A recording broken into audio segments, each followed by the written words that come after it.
తన కోసము 9,000 రూపాయలు పెట్టుకొని 1,000 రూపాయలు ఇవ్వడం అనేది విశేషమైనటువంటి సంగతి. దేవుని నామానికి మహిమ కలుగును గాక.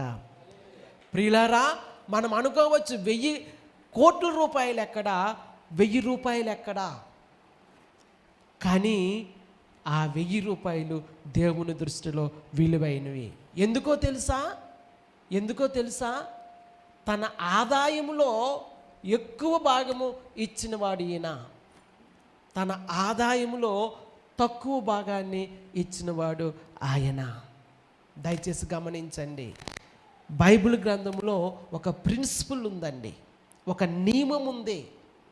ఆ నియమం ఏంటంటే, మనము దేవునికి ఎంత ఇస్తున్నామనేది ప్రాముఖ్యము కాదు.